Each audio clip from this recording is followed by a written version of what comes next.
முக்கிய செய்திகள். மக்களவை தேர்தல் தேதியை இன்று அறிவிக்கிறது தேர்தல் ஆணையம். தமிழ்நாட்டில் ஒரே கட்டமாக தேர்தலை நடத்த திட்டம். தேர்தல் பத்திரங்களை அளித்த நிறுவனங்களுக்கு மத்திய அரசின் ஒப்பந்தங்கள். மிரட்டி பணம் பறிக்கும் கும்பலை பிரதமர் நடத்தி வருவதாக ராகுல் குற்றச்சாட்டு. குடியுரிமை திருத்தச் சட்டம் ஜனநாயக கோட்பாடுகளுக்கு எதிரானது என அமெரிக்கா விமர்சனம். உள்நாட்டு பிரச்சனையில் தேவையற்ற தலையீடு என இந்தியா கண்டனம். இலங்கை கடற்படை கைது செய்துள்ள தமிழக மீனவர்களை மீட்க வேண்டும். மத்திய அரசிடம் முதலமைச்சர் ஸ்டாலின் வலியுறுத்தல். மதுபான கொள்கை முறைகேடு வழக்கில் சந்திரசேகர ராவின் மகள் கவிதா கைது. டெல்லி முதலமைச்சரும் நீதிமன்றத்தில் இன்று ஆஜராக வேண்டிய நிர்பந்தம்.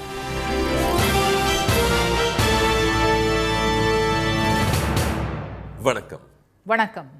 மக்களவை தேர்தல் தேதியை இன்று பிற்பகல் தேர்தல் ஆணையம் அறிவிக்க உள்ள நிலையில் தமிழ்நாட்டில் ஒரே கட்டமாக தேர்தல் நடத்த திட்டமிட்டுள்ளதாக தகவல்கள் வெளியாகியுள்ளது. 17வது மக்களவையின் பதவிக்காலம் ஜூன் மாதம் 16ஆம் தேதி முடிவடைய உள்ளதால் தேர்தல் நடத்துவதற்கான ஏற்பாடுகளை தேர்தல் ஆணையம் மேற்கொண்டு வருகிறது. தமிழ்நாடு முதல் ஜம்மு காஷ்மீர் வரை பல்வேறு மாநிலங்களில் ஆய்வு மேற்கொண்ட தலைமை தேர்தல் ஆணையர் திரு ராஜீவ்குமார் தலைமையிலான குழு வாக்காளர் பட்டியல், பாதுகாப்பு ஏற்பாடுகள் உள்ளிட்ட பல்வேறு அம்சங்கள் குறித்து அரசியல் கட்சியினர், மாநில தேர்தல் அலுவலர்கள், மாவட்ட ஆட்சியர்கள், காவல்துறை அதிகாரிகளுடன் ஆலோசனை நடத்தியது. மாவட்டங்கள் தோறும் மின்னணு வாக்குப்பதிவு இயந்திரங்கள் மற்றும் விவிபேட் இயந்திரங்களையும் ஆய்வு செய்யும் பணி, மாநிலங்களுக்கு மத்திய பாதுகாப்பு படையினரை அனுப்பும் பணி ஆகியவை நடைபெற்று வருகின்றன.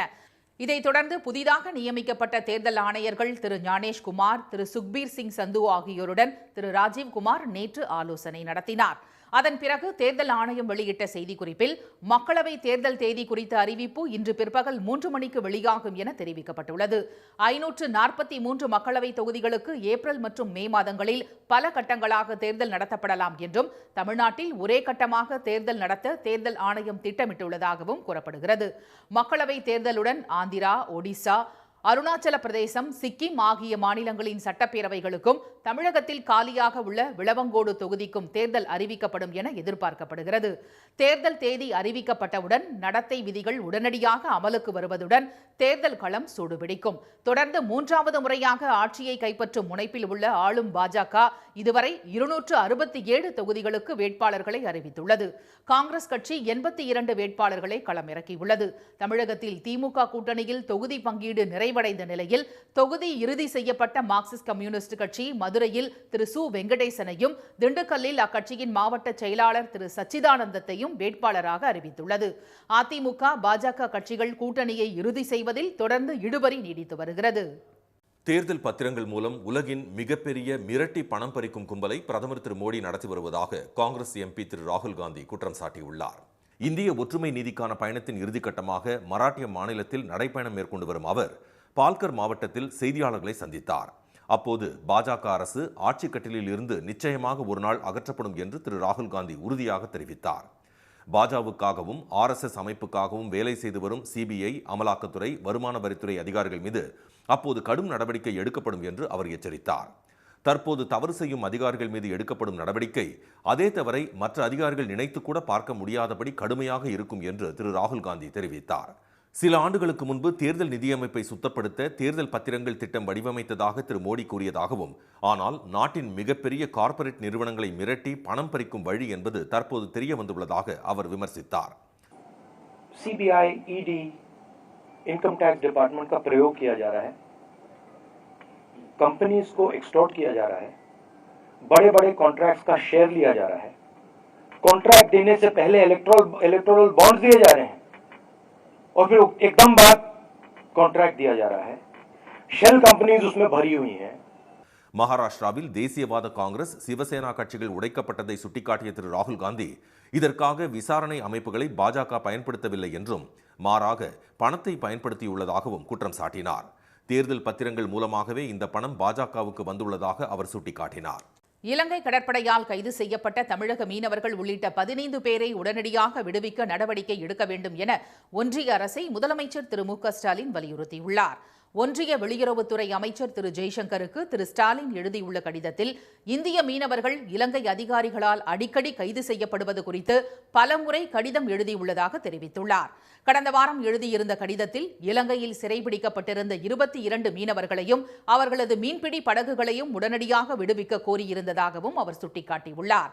எல்லை தாண்டி மீன்பிடித்ததாக தமிழ்நாட்டைச் சேர்ந்த 3 மீனவர்கள் உள்பட 15 பேர் தற்போது கைது செய்யப்பட்டுள்ளதாகவும் திரு ஸ்டாலின் குறிப்பிட்டுள்ளார்.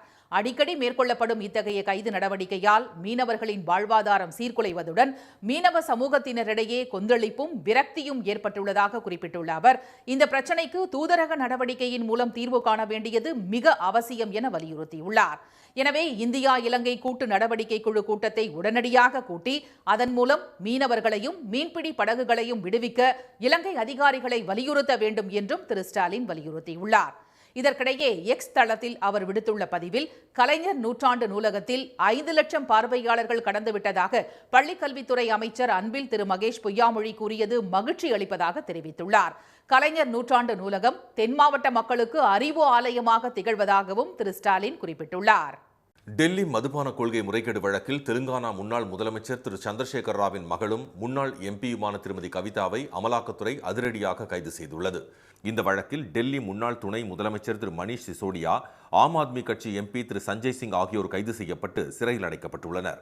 2021ஆம் ஆண்டு டெல்லியில் புதிய மதுபான கொள்கையை அமல்படுத்திய போது 849 மதுபான கடைகளுக்கான உரிமங்கள் தனியாருக்கு வழங்கப்பட்டன. இவற்றில் பல கடைகள் சவுத் குரூப் நிறுவனத்தின் பங்குகள் உள்ள இண்டோ ஸ்பிரிட் டிஸ்ட்ரிபியூஷன் என்ற நிறுவனத்திற்கு சொந்தமாகும். சவுத் குரூப் நிறுவனத்தில் திருமதி கவிதா பங்குதாரராக உள்ளதால் வழக்கில் திருமதி கவிதாவுக்கும் தொடர்பு இருப்பதாக குற்றம் சாட்டிய அமலாக்கத்துறை அவருக்கு சம்மன் அனுப்பியது. அமலாக்கத்துறை முன்பு 2 முறை ஆஜராகி அவர் விளக்கமளித்தார். அமலாக்கத்துறை விசாரணைக்கு தடை கோரி திருமதி கவிதா தாக்கல் செய்த மனு மீதான விசாரணையை உச்சநீதிமன்றம் வரும் 19ஆம் தேதிக்கு ஒத்திவைத்துள்ள நிலையில் ஹைதராபாத்தில் உள்ள திருமதி கவிதாவின் இல்லத்திற்கு நேற்று சென்ற அமலாக்கத்துறை மற்றும் வருமானத்துறை அதிகாரிகள் பல மணி நேரம் சோதனை நடத்தினர். அப்போது அவரது செல்போன்களையும் ஊழியர்களின் செல்போன்களையும் அமலாக்கத்துறையினர் கைப்பற்றினர். அமலாக்கத்துறையின் நடவடிக்கைக்கு எதிர்ப்பு தெரிவித்து பிஆர்எஸ் கட்சியினர் திருமதி கவிதாவின் இல்லத்தின் முன்பு திரண்டு போராட்டம் நடத்தியதால் பரபரப்பு ஏற்பட்டது.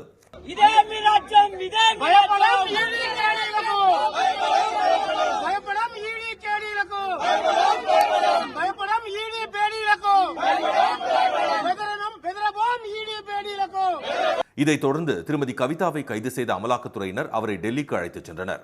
அப்போது இது சட்டவிரோதமான கைது என கூறி திரு சந்திரசேகர ராவின் மகனும் திருமதி கவிதாவின் சகோதரருமான திரு கே.டி. ராமாராவ் அமலாக்கத்துறை அதிகாரிகளுடன் வாக்குவாதத்தில் ஈடுபட்டார்.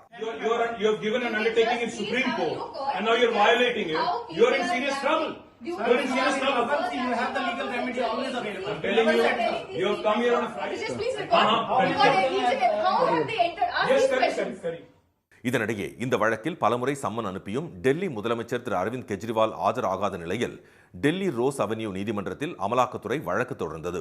இதனை விசாரித்த நீதிமன்றம் திரு கெஜ்ரிவால் இன்று விசாரணைக்கு ஆஜராகும்படி உத்தரவிட்டது.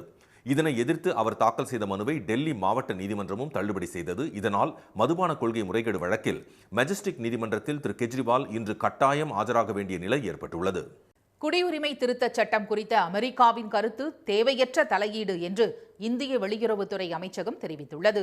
2014ஆம் ஆண்டு டிசம்பர் 31ஆம் தேதிக்கு முன்பு வங்கதேசம், பாகிஸ்தான், ஆப்கானிஸ்தான் ஆகிய நாடுகளிலிருந்து இந்தியாவில் தஞ்சம் புகுந்த இஸ்லாமியர் அல்லாத குடியேற்றவாசிகளுக்கு குடியுரிமை வழங்குவதற்காக 2019ஆம் ஆண்டு குடியுரிமை திருத்தச் சட்டம் கொண்டுவரப்பட்டது.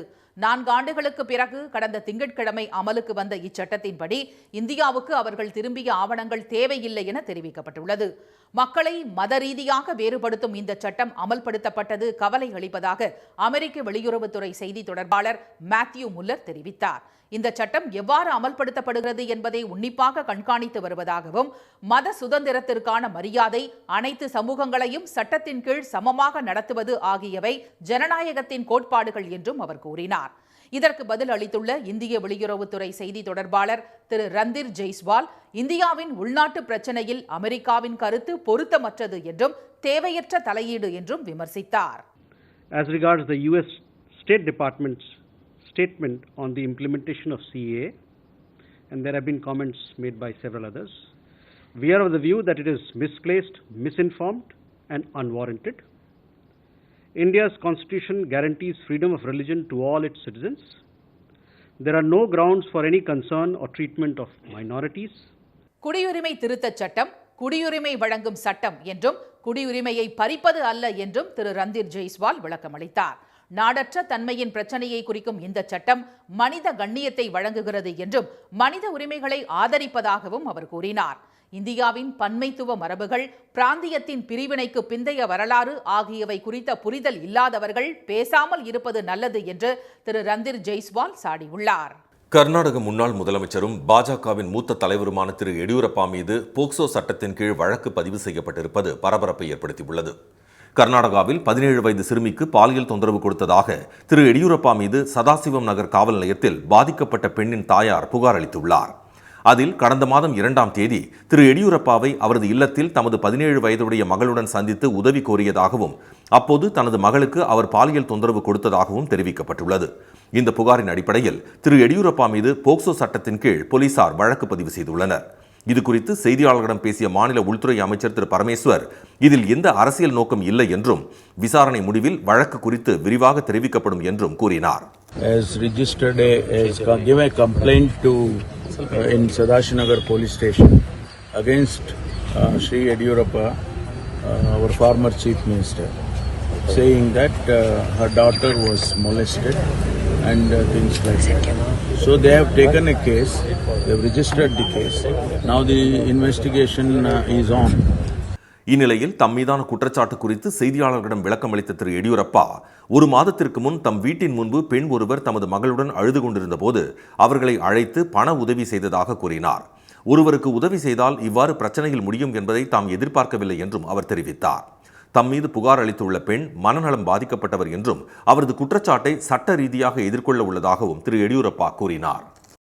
வருமான வரித்துறை அமலாக்கத்துறையில் லஞ்சம் ஊடுருவி இருப்பதை சகித்துக் கொள்ள முடியாது என்று கண்டனம் தெரிவித்த உயர்நீதிமன்றம் அங்கித் திவாரியின் ஜாமீன் மனுவை தள்ளுபடி செய்தது. அரசு மருத்துவரை மிரட்டி லஞ்சம் பெற்ற வழக்கில் அமலாக்கத்துறை அதிகாரி அங்கித் திவாரியை லஞ்ச ஒழிப்புத்துறையினர் கைது செய்து சிறையில் அடைத்தனர். இந்த வழக்கில் ஜாமீன் கோரி 2வது முறையாக உயர்நீதிமன்ற மதுரை கிளையில் தாக்கல் செய்த மனு நீதிபதி திரு தண்டபாணி முன்பு நேற்று விசாரணைக்கு வந்தது. அப்போது அங்கித் திவாரிக்கு ஜாமீன் வழங்க தமிழ்நாடு அரசு தரப்பு வழக்கறிஞர் கடும் எதிர்ப்பு தெரிவித்தார். இதனை பதிவு செய்த நீதிபதி, அமலாக்கத்துறை அதிகாரி லஞ்சம் பெற்றதாக கூறப்படும் வழக்கு தீவிரமானது என குறிப்பிட்டார். அதிகாரிகள் லஞ்சம் பெறுவது அதிகரித்திருப்பது நாட்டின் வளர்ச்சிக்கு நல்லதல்ல என்றும் வருமான வரித்துறை அமலாக்கத்துறையில் லஞ்சம் ஊடுருவியுள்ளதை சகித்துக் கொள்ள முடியாது என்றும் அவர் தெரிவித்தார். மேலும் அமலாக்கத்துறை போன்ற விசாரணை அமைப்புகளின் அதிகாரிகள் லஞ்சம் பெறும் குற்றச்சாட்டுக்களை இரும்பு கரம் கொண்டு ஒடுக்க வேண்டும் என்றும் நீதிபதி அறிவுறுத்தினார். வழக்குக்கு உச்சநீதிமன்றம் இடைக்கால தடை விதித்துள்ளதால் குற்றப்பத்திரிகை தாக்கல் செய்யப்படவில்லை என்பதால் அதனை காரணம் காட்டி மனுதாரர் ஜாமீன் கோருவதை ஏற்க முடியாது என குறிப்பிட்ட நீதிபதி அங்கித் திவாரியின் 2வது ஜாமீன் மனுவை தள்ளுபடி செய்து உத்தரவிட்டார். எல்லை தாண்டி மீன்பிடித்ததாக கூறி நாகையை சேர்ந்த 15 மீனவர்களை இலங்கை கடற்படையினர் கைது செய்திருப்பது மீனவ மக்களிடையே கொந்தளிப்பை ஏற்படுத்தியுள்ளது. பாரம்பரிய கடற்பரப்பில் மீன்பிடி தொழிலில் ஈடுபட்டிருக்கும் தமிழக மீனவர்களை எல்லை தாண்டி மீன்பிடித்ததாக கூறி இலங்கை கடற்படையினர் கைது செய்து சிறை தண்டனை அளிப்பதும் தாக்குதல் நடத்தி அட்டூழியத்தில் ஈடுபடுவதும் வாடிக்கையாகி வருகிறது. படகுகளை உடைத்து வலைகளை அறுத்தும் அத்துமீறல்களில் ஈடுபட்டு வருகின்றனர். இந்நிலையில் நேற்று அதிகாலை நாகப்பட்டினத்தை சேர்ந்த மீனவர்கள் 15 பேர் யாழ்ப்பாணம் காரைநகர் கடற்பரப்பில் எல்லை தாண்டியதாக கூறி இலங்கை கடற்படையினர் அவர்களை கைது செய்தனர். காரைநகர் துறைமுகத்தில் வைத்து அவர்களிடம் இலங்கை கடற்படையினர் விசாரணை நடத்தி யாழ்ப்பாணம் சிறையில் அடைத்தனர். மீனவர்களின் விசை படகுகளும் மீன்பிடி வலைகளும் பறிமுதல் செய்யப்பட்டுள்ளன. கடந்த 10ஆம் தேதி புதுக்கோட்டையை சேர்ந்த மீனவர்கள் 22 பேரை இலங்கை கடற்படை கைது செய்த சம்பவம் அதிர்ச்சியை ஏற்படுத்திய நிலையில் நேற்று மீண்டும் 15 தமிழக மீனவர்கள் கைது செய்யப்பட்டிருப்பது மீனவர்களிடையே கவலையை உருவாக்கியுள்ளது.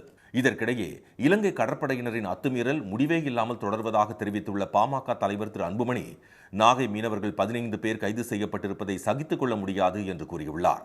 இனியும் தாமதிக்காமல் இந்திய இலங்கை கூட்டுப்பணிக்குழு கூட்டத்தை கூட்டி மீனவர் சிக்கலுக்கு நிரந்தர தீர்வு காண மத்திய அரசு நடவடிக்கை எடுக்க வேண்டும் என்று அவர் வலியுறுத்தியுள்ளார். அதிமுக ஆட்சியில் நெல்லை புதிய பேருந்து நிலைய கட்டுமான பணியின் போது சட்டவிரோதமாக மணல் எடுத்து விற்பனை செய்த வழக்கில் அதிகாரிகள் மீது நடவடிக்கை எடுக்க தடை இல்லை என்று கூறி சீராய்வு மனுவை உயர்நீதிமன்றம் தள்ளுபடி செய்தது. நெல்லையைச் சேர்ந்த சுடலைக்கண்ணு என்பவர் உயர்நீதிமன்ற மதுரை கிளையில் தாக்கல் செய்த பொதுநல மனுவில் தாமிரபரணி ஆற்றின் கரையோரம் உள்ள நிலையில் கடந்த 2018ஆம் ஆண்டு புதிய பேருந்து நிலைய கட்டுமான பணியின் போது 30 அடி ஆழத்திற்கு மணல் மற்றும் களிமண் எடுத்து சட்டவிரோதமாக விற்பனை செய்யப்பட்டதாக கூறப்பட்டுள்ளது. அரசியல் பிரமுகர்களுடன் கைகோர்த்து கேரளாவுக்கு மணல் மற்றும் மண்ணை அதிகாரிகள் கடத்தியதாகவும் உரிய விசாரணை நடத்தி நடவடிக்கை எடுக்க உத்தரவிட வேண்டும் என்றும் மனுவில் கூறப்பட்டுள்ளது. இந்த மனுவை விசாரித்த உயர்நீதிமன்றம் சிபிசிஐடி விசாரணைக்கு உத்தரவிட்டு தவறு செய்த அதிகாரிகள் மீது கடும் நடவடிக்கை எடுக்கவும் அறிவுறுத்தியது. இந்த உத்தரவுக்கு எதிராக அப்போதைய நெல்லை மாநகராட்சி ஆணையர் மற்றும் பொதுப்பணித்துறை செயற்பொறியாளர் உள்ளிட்டோர் சீராய்வு மனுவை தாக்கல் செய்தனர். இந்த மனு மீதான விசாரணை நீதிபதிகள் திரு சுந்தர், திரு புகழேந்தி ஆகியோர் அடங்கிய அமர்வில் நேற்று விசாரணைக்கு வந்தது. வழக்கை விசாரித்த நீதிபதிகள் இந்த விவகாரத்தில் ஏற்கனவே பிறப்பிக்கப்பட்ட உத்தரவில் தலையிட வேண்டியதில்லை என்று கூறி சீராய்வு மனுவை தள்ளுபடி செய்தனர். மேலும் மணல் கடத்தல் விவகாரத்தில் சிபிசிஐடி போலீசார் சட்டப்படி மேல் நடவடிக்கை எடுக்கலாம் என்றும் நீதிபதிகள் உத்தரவிட்டனர். தமிழகத்தில் வழக்கத்தை விட 3 டிகிரி செல்சியஸ் வெப்பம் சுட்டெரிக்கும் என்று வானிலை ஆய்வு மையம் எச்சரித்துள்ளது. கோடை வெப்பம் மாநிலம் முழுவதும் தகிக்கத் தொடங்கிவிட்டது. சென்னை மற்றும் புறநகர் பகுதிகளில் நேற்று வெயில் கொளுத்திய நிலையில் 9 நகரங்களில் சதத்தை தொட்டுள்ளது. அதிகபட்சமாக ஈரோடு, கரூர், பரமத்தி, சேலத்தில் 103 டிகிரி ஃபாரன்ஹீட் வெப்பம் சுட்டெரித்தது. திருச்சியில் 101 டிகிரியும், தருமபுரி, மதுரை மற்றும் மதுரை விமான நிலையம், நாமக்கல் ஆகிய இடங்களில் 100 டிகிரி ஃபாரன்ஹீட் வெயில் கொளுத்தியது. பாளையங்கோட்டையில் 99 டிகிரி வெப்பம் பதிவான நிலையில் சென்னையில் 93 டிகிரி ஃபாரன்ஹீட் வெயில் பதிவானது. இதற்கிடையே வரும் 19ஆம் தேதி வரை தமிழகம், புதுச்சேரி, காரைக்காலில் வறண்ட வானிலையே நிலவும் என்றும் வழக்கத்தை விட 2 அல்லது 3 டிகிரி செல்சியஸ் வெப்பம் சுட்டெரிக்கும் என்று சென்னை வானிலை ஆய்வு மையம் தெரிவித்துள்ளது. இதனால் அசௌகரியம் ஏற்படக்கூடும் என்றும் ஆய்வு மையம் எச்சரித்துள்ளது. மீண்டும் முக்கிய செய்திகள். மக்களவைத் தேர்தல் தேதியை இன்று பிற்பகல் தேர்தல் ஆணையம் அறிவிக்க உள்ள நிலையில் தமிழ்நாட்டில் ஒரே கட்டமாக தேர்தல் நடத்த திட்டமிட்டுள்ளதாக தகவல் வெளியாகியுள்ளது. தேர்தல் பத்திரங்கள் மூலம் உலகின் மிகப்பெரிய மிரட்டி பணம் பறிக்கும் கும்பலை பிரதமர் மோடி நடத்தி வருவதாக காங்கிரஸ் எம்பி ராகுல் காந்தி குற்றம் சாட்டியுள்ளார். குடியுரிமை திருத்தச் சட்டம் ஜனநாயக கோட்பாடுகளுக்கு எதிரானது என விமர்சித்த அமெரிக்காவுக்கு உள்நாட்டு பிரச்சனையில் தேவையற்ற தலையீடு என இந்தியா கண்டனம் தெரிவித்துள்ளது. இத்துடன் இந்த செய்திகள் நிறைவடைகின்றன. மீண்டும் சன் டிவியில் செய்திகள் மாலை 6 மணிக்கு. செய்திகளை உடனுக்குடன் தெரிந்து கொள்ள சன் நியூஸ் தொலைக்காட்சியை பாருங்கள். வணக்கம். வணக்கம்.